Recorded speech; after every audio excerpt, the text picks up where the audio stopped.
안녕하세요. 저는 38살 결혼 6년차 되었고 사고로 인해 식물인간이 된 아내와 함께 살고 있습니다. 사고가 났을 때의 사건을 지금도 생각하면 하루하루 버티기 힘들 정도로 너무나 힘이 드네요. 아내와 5년 전 강원도로 여행을 가고 있었습니다.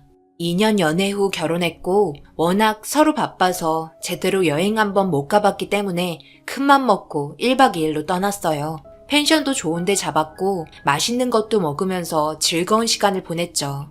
그렇게 늦게까지 오래간만에 휴식을 즐겼습니다. 서로 대화할 수 있는 시간도 많이 없었기 때문에 주어진 시간에 많은 대화를 했죠. 그렇게 새벽 2시쯤 해변을 걷는데 춥다는 아내의 말에 펜션으로 들어가려고 차에 올라탔어요. 아내는 간단하게 한잔 했었고 저는 술을 싫어해서 아예 먹질 않았습니다. 그렇게 운전을 하며 아내가 좋아하는 음악을 틀어주고 밖에 야간 풍경을 보며 천천히 달리고 있는데 사거리에서 신호가 걸려 대기하던 도중 갑자기 저희 앞으로 차가 빠르게 돌진하기 시작하더니 결국 엄청난 충돌음과 함께 아내와 저는 응급실에 실려가게 되었습니다.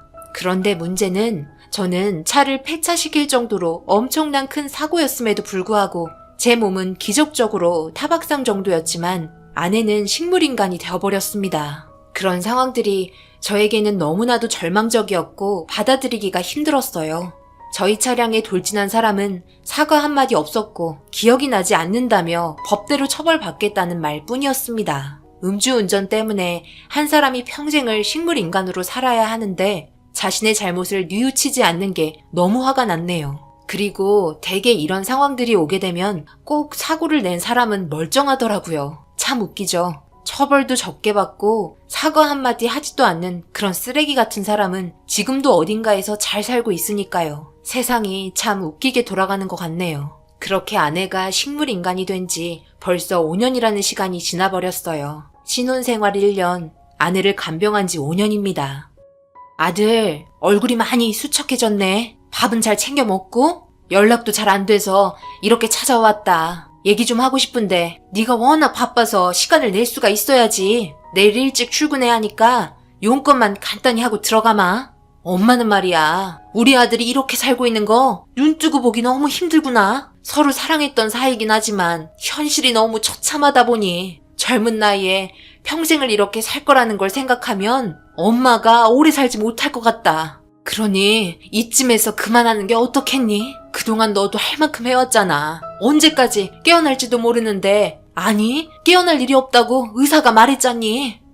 엄마, 그런 말 하려면 돌아가세요. 정작 저는 가만히 있는데 왜 또 그러세요 또.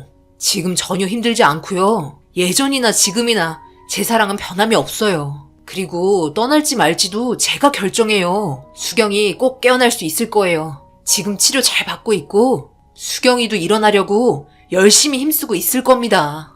다음에도 이런 쓸데없는 말씀하신다면 그때는 엄마 얼굴 보기 힘들 것 같아요. 제가 오늘은 너무 피곤해서요. 이만 돌아가 주세요. 다음에 집에 한번 찾아뵐게요. 배웅 못해드려 죄송해요. 너는 지금 이게 정상적인 생활 같니? 얘를 봐라. 목에 호수를 연결해서 제때 가래를 제거하지 않으면 폐렴 증상까지 나타나 언제 세상을 떠날지 모를 정도로 심각한데 잘 이겨내고 있다고? 엄마는 현실을 말하는 거야. 죽은 거나 다름없는 사람 앞에서 언제까지 있을 건데? 얘가 세상 떠난 후에 혼자 남겨진 너는 나이 먹을 대로 다 먹고 새 출발하기도 힘들 정도로 정신적인 스트레스 받아서 그렇게 늙어 죽을 거니? 평생 혼자 살 거야? 산 사람은 살아야지. 언제까지 희망 없는 사람 붙잡고 있을 건데? 속이 썩어 문드러진 엄마 아빠는 생각 안 하니? 엄마, 이제 그만하세요 좀. 저는 이렇게 정상적으로 생활하고 있는데 수경이는 5년을 손가락 하나 움직이지 못하고 누워 있었어요. 수경이가 부모가 없는 것도 아니고 하루하루 힘들게 버티고 계신 장모님도 계신다고요. 엄마는 아빠라도 있죠. 장모님은 수경이 이렇게 되고 장인어른까지 사고로 세상을 떠나셨는데 얼마나 충격이 크시겠어요? 이럴 때일수록 서로 보듬어줘야 하는 거지 포기하는 게 방법은 아니에요. 지금 모두 힘들게 줄 하나에 의지한 채 버티고 있는데 누구 하나라도 떨어지게 된다면 무너지는 거 한순간이에요. 그러니 앞으로 이런 말 하지 말아주세요. 엄마의 마음을 모르는 거 아닙니다. 하지만 아빠가 누워 있었다면 포기하셨을까요?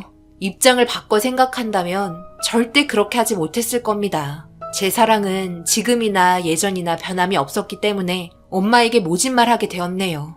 그리고 뒤이어 장모님께서 들어오셨습니다. 아내가 있는 방에서 나오다가 저와 엄마가 싸우는 소리를 다 들으셨는지 죄스러운 얼굴로 고개를 떨군 채 인사를 하니 저희 엄마는 속 터진다며 우리 아들 인생 어떡할 거냐고 오열을 하면서 나가셨습니다. 아무 말 없이 비틀거리고 계신 장모님 부축해서 좀 쉬시라며 방으로 모셔다 드렸습니다. 병원 생활 4년 정도 했고 지금은 저희 집에서 아내와 저 그리고 장모님과 같이 생활하고 있습니다. 워낙 병원 생활에 지쳐 있기도 하고 공기도 좋지 않은 것 같아 전원주택으로 이사했네요. 현재 간병인이 3명 붙어서 도와주고 계십니다. 금전적으로 꽤 많은 돈이 나가긴 하지만 아내의 몸이 조금이라도 좋아질 수 있다면 사소한 거라도 뭐든 다 해주고 싶었습니다. 그리고 병원보다 집에서 지내는 게 훨씬 편했어요. 그런데 최근 들어 장모님께서 저를 대하시는 게 많이 달라지기 시작했는데요. 워낙 무뚝뚝한 분이셔서 말수도 많이 없으신데 제가 집에 들어오기만 하면 제 옆에 있으면서 평소에 잘하지 않던 말들도 하면서 저를 따뜻하게 대해주셨습니다. 오늘도 고생했네. 손서방이 좋아하는 갈비찜 해놨으니 저녁밥 먹게 얼른 씻고 나오게. 그리고 간병인분들 일찍 퇴근시켰네.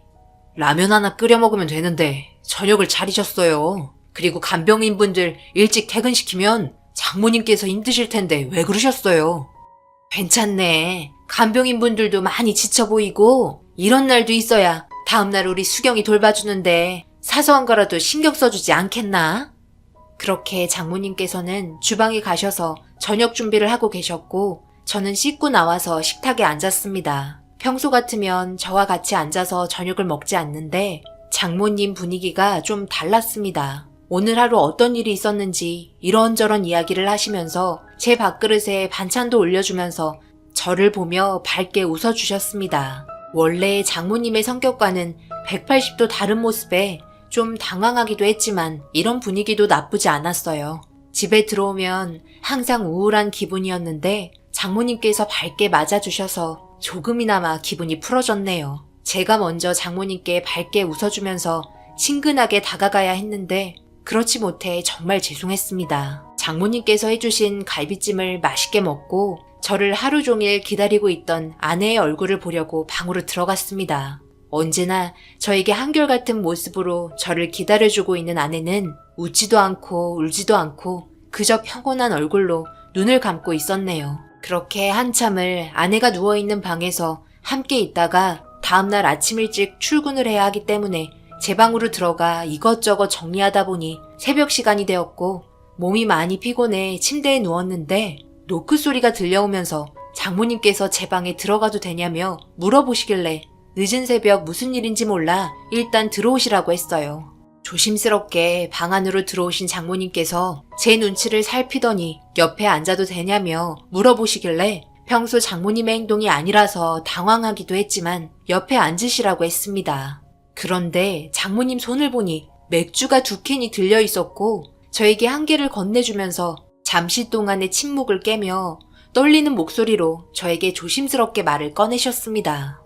우리가 알고 지낸 지도 벌써 7년 넘었나? 수경이랑 연애할 때부터 봤으니까 그 정도 되는 것 같은데 그동안 참 많은 일들이 있었지? 자네도 잘 알겠지만 내가 워낙 말수도 적고 감정 표현을 잘 안 하는 성격이라 지금 이런 내 모습에 많이 당황했다는 거 아네. 그런데 오늘 아니면 내 마음을 표현할 날이 없을 것 같아 이렇게 늦은 새벽에 참고 참았던 속마음을 꺼내려고 하네.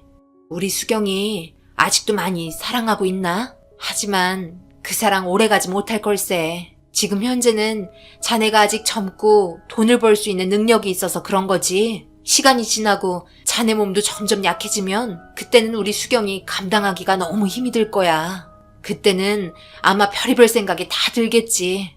그래서 하는 말인데 우리 여기까지 하세. 그동안 정말 고마웠네. 나도 자네에게 의지하면서 어떻게든 우리 딸 원래대로 돌아오게끔 해줬으면 좋겠지만 그건 나의 이기적인 생각일 뿐이지 자네의 미래를 망치는 일인 것 같아 더 이상 말리고 싶지 않네. 자네도 한 번뿐인 인생인데 이렇게 살아가면 내 마음도 편치가 않아. 하루하루 가시방석에 앉아있는 느낌이라네. 그러니 이제 지금 짊어지고 있는 짐들 모두 나에게 던져주고 이제 새로운 삶 살길 바라네. 내일 수경이와 이 집에서 나갈 테니 그런 줄 알게.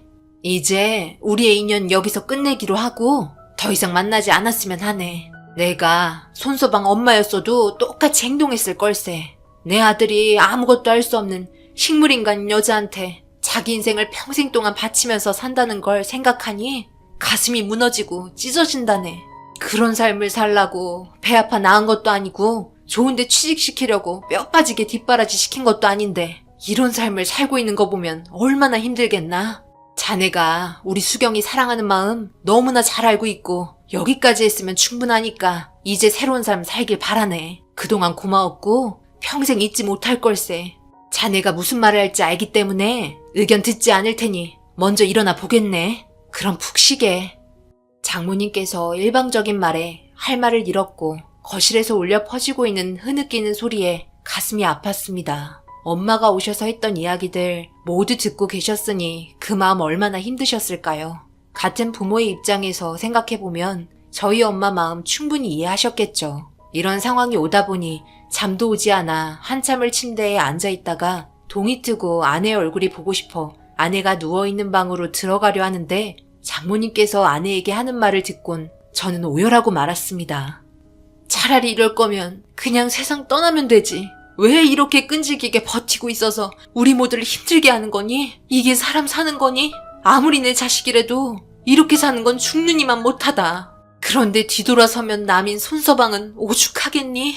힘들게 밖에서 일하고 들어오면 너는 맨날 누워만 있고 호수에 가래나 제거해주면서 식물을 키우는 것처럼 아무런 감정도 전달받지 못하니 정신적으로 얼마나 힘이 들겠어. 이제 손서방 그만 놔주고 각자의 인생으로 떠나자. 수경아, 엄마가 한 행동에 대해서 너무 원망하지 말고 우리 이따가 손서방 출근하면 나갈 테니까 각자의 삶을 살도록 하자. 더 이상 이렇게는 못 살겠어.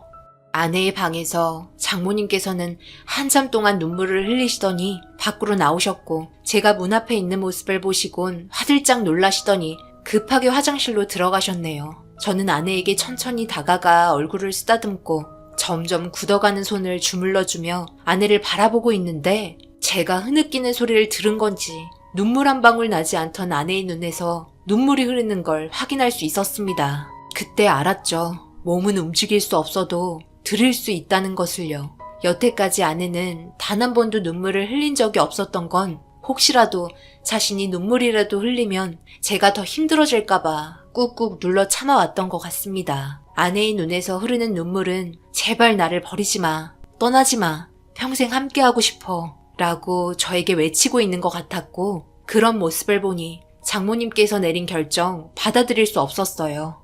저는 회사의 사정을 말한 뒤 하루의 시간을 비워둔 후 장모님이 계신 방을 두드렸습니다. 아무 말 없이 조용히 방문을 열어주셨고 방 안에는 그동안 지내시면서 사용하셨던 짐들을 캐리어에 담고 계셨어요. 저는 장모님 손을 잡으며 수경이가 우리 말을 다 듣고 있었다며 눈물을 흘리고 있는 모습을 보니 더욱더 수경이를 놔줄 수 없고 죽으나 사나 평생을 함께하기로 약속을 한 결혼이기 때문에 제가 결정한 인생 후회 없으니 최선을 다해 수경이가 깨어날 수 있도록 노력한다며 장모님께 제가 한 결정에 대해서 후회하지 않는다고 충분한 설명을 통해 전달했습니다.